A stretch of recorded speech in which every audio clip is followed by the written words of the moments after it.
بين يدي رحمته وأنزلنا من السماء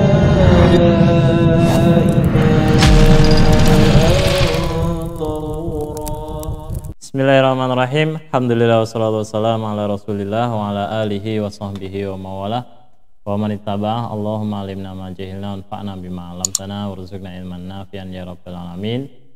Rabbi shrah li sadri wa yassir li amri wahlul 'uqdatam min lisani yafqahu qawli. Tsumma amma ba'd. Uhayyikum jami'an bi tahiyatil Islam. Assalamualaikum warahmatullahi wabarakatuh.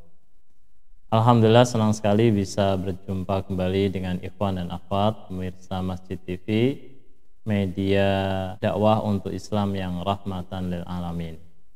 Para ikhwan dan akhwat sekalian, kali ini kita akan membahas topik tentang hukum membaca Al-Quran bagi seseorang yang dalam keadaan junub, seorang wanita yang dalam keadaan haid, atau seorang wanita dalam keadaan nifas. Nah, para ikhwan dan akhwat sekalian, para ulama sepakat bahwa bagi orang yang dalam keadaan hadas boleh membaca Al-Quran.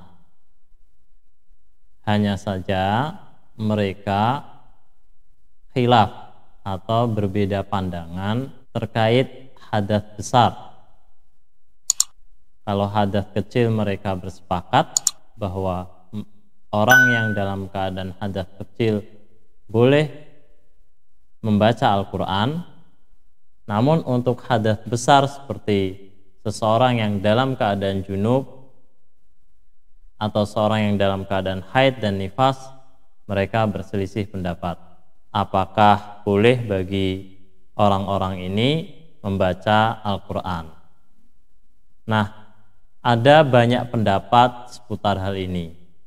Yang pertama yaitu mereka yang mengatakan bahwa orang yang dalam keadaan junub, haid ataupun nifas, mereka tidak boleh membaca Al-Quran. Sama sekali ya, tiga orang ini tidak boleh membaca Al-Quran walaupun sedikit.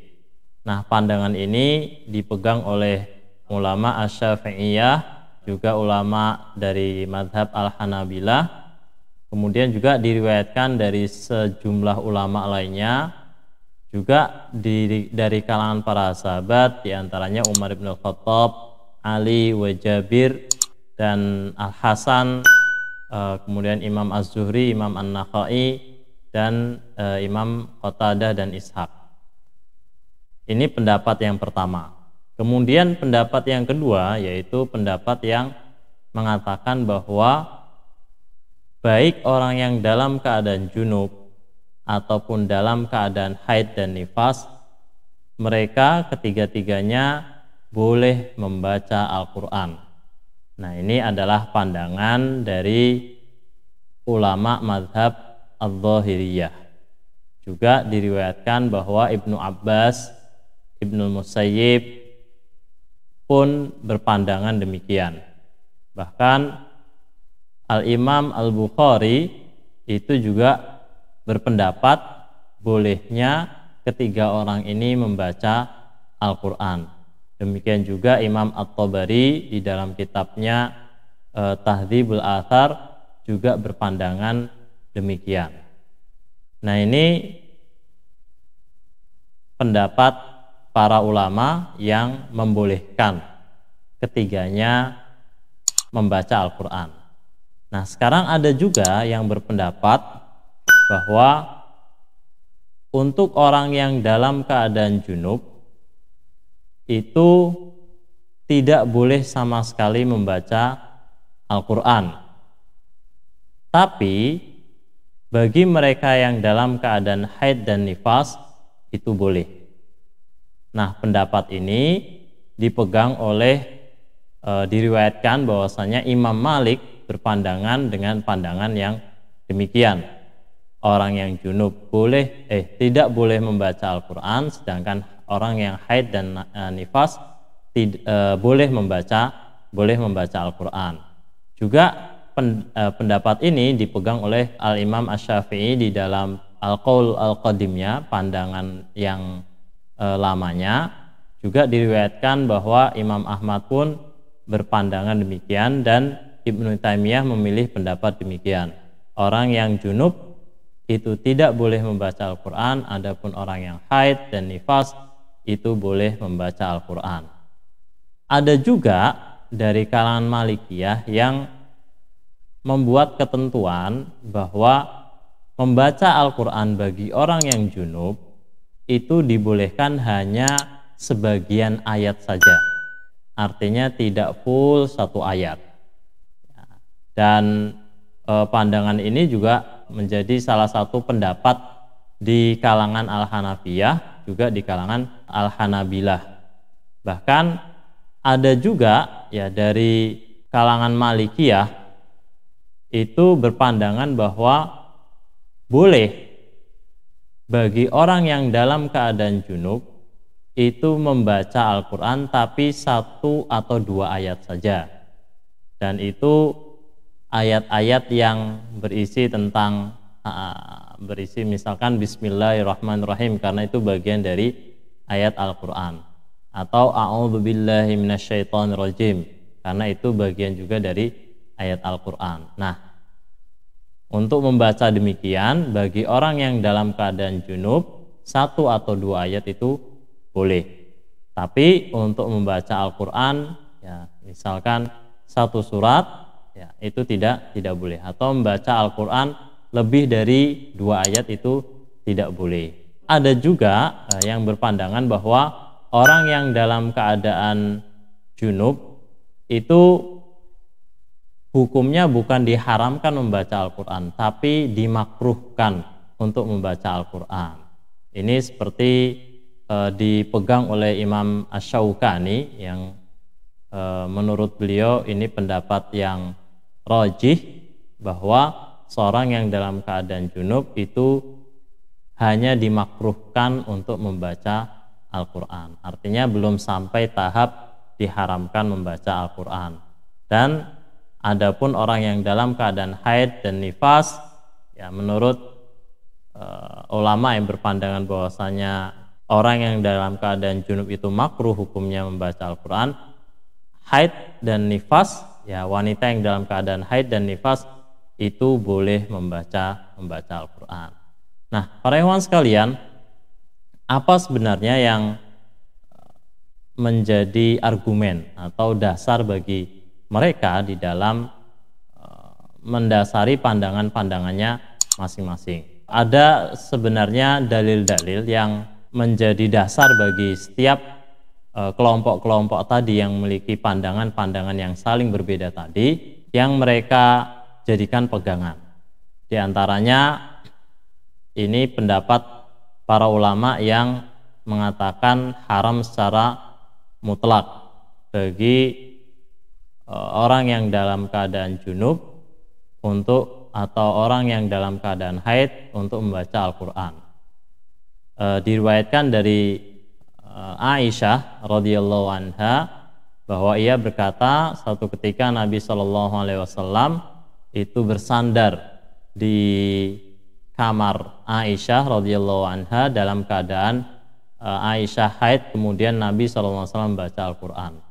Nah, hadis ini adalah hadis yang sahih dikeluarkan oleh Imam Bukhari dan Imam Muslim, dan ada satu pemahaman ya terhadap hadis ini oleh Ibnu Daqiq Al-Aid yang melihat hadis ini itu bisa dijadikan dasar bahwa wanita yang dalam keadaan haid yaitu tidak boleh membaca Al-Quran.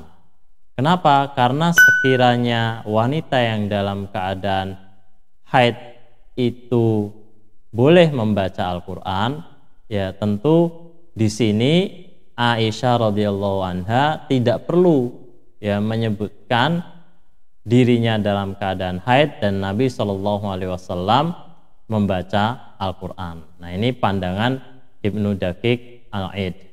Kemudian ada juga riwayat dari Umar bin Al-Khattab, dari Abdullah bin Umar secara marfu, yang mengatakan bahwa la taqra al-haid walal junub syai'an minal Qur'an. Ya, tidaklah atau tidak boleh membaca al-haid, wanita yang haid, walal junub, dan seseorang yang dalam keadaan junub, ya, syai'an minal Qur'an, membaca Al-Qur'an meskipun sedikit. Hanya saja riwayat ini, ya, hadis ini atau athar ini diperselisihkan kesahannya atau keabsahannya oleh sebagian ulama hadis. Dan masih banyak lagi sebenarnya hadis-hadis yang lain yang menjelaskan tentang haram atau tidak bolehnya seorang yang dalam keadaan junub dan haid ataupun dalam keadaan nifas membaca Al-Qur'an. Itu yang dipegang oleh kelompok yang mereka mengharamkan secara mutlak. Adapun sebagian ulama yang berpandangan bahwa bagi seseorang yang dalam keadaan haid dan nifas itu boleh membaca Al-Qur'an, itu mereka beralasan bahwa tidak ada dalil yang secara sharih, yang secara nas, yang secara jelas, ya, dan sahih menyebutkan bahwa Rasulullah SAW melarang wanita-wanita yang dalam keadaan haid untuk membaca Al-Qur'an. Dan sekiranya wanita-wanita di zaman dahulu, di masa Rasulullah SAW itu dilarang membaca Al-Qur'an, tentu ada nas yang jelas atau hadis yang jelas yang melarang mereka, wanita-wanita yang dalam keadaan haid dan nifas itu, untuk membaca Al-Qur'an. Seperti nas yang melarang mereka, wanita-wanita yang haid dan nifas itu, menunaikan sholat, ya, atau ibadah puasa, ya, dan beberapa ibadah lainnya. Tapi ya, nas itu ada, nas yang melarang mereka untuk menunaikan sholat kemudian berpuasa itu ada, sedangkan ya khusus untuk membaca Al-Quran itu tidak ada. Itu membuktikan bahwasanya wanita-wanita itu boleh membaca Al-Quran. Nah, ini dipegang oleh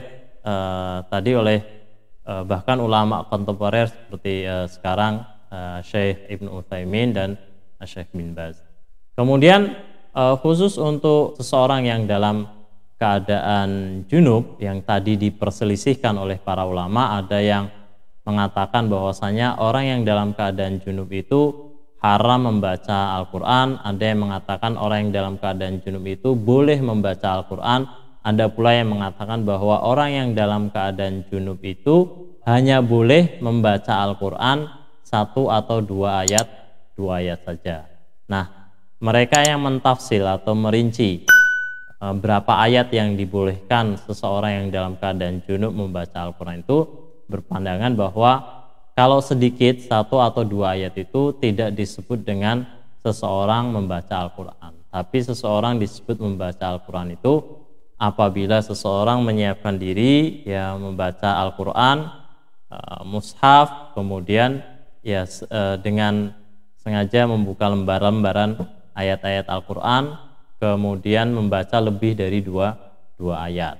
Adapun orang yang misalkan sedang dalam keadaan berbicara misalkan, kemudian dalam pembicaranya itu menyebutkan atau mengutip 1-2 ayat Al-Quran, maka itu tidak mengapa. Atau seseorang yang membaca Bismillahirrahmanirrahim atau A'udzubillahi minasyaitonirrajim, itu juga tidak mengapa, karena itu tidak disebut seseorang itu sedang membaca Al-Quran, hanya membaca sedikit atau sebagian dari ayat-ayat Al-Quran. Nah, inilah pandangan para ulama seputar hukum membaca Al-Quran bagi orang yang dalam keadaan junub, orang yang dalam keadaan haid, atau orang yang dalam keadaan nifas. Para ikhwan sekalian, para ulama terkait seputar seseorang yang dalam keadaan junub, bolehkah ia membaca Al-Quran? Para ulama baik dari kalangan Hanafiyah ataupun Malikiyah ataupun Syafi'iyah dan Hanabilah, mereka sepakat bahwasanya orang yang dalam keadaan junub itu diharamkan membaca Al-Qur'an. Nah, di dalam mazhab Hanafiyah misalkan pandangan ini bisa ditemukan di dalam kitab Bada'i As-Sunai karya Imam Al-Kasani. Kemudian di dalam mazhab Malikiyah pandangan ini kita temukan di dalam kitab Mawahibul Jalil karya Al-Khattab.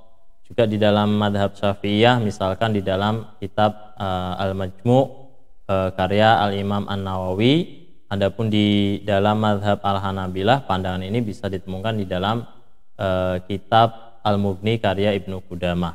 Nah, semua ulama itu dari kalangan Hanafiyah, kemudian Malikiyah, Syafi'iyah dan Hanabilah, mereka bersepakat bahwa orang yang dalam keadaan junub tidak boleh membaca Al-Qur'an.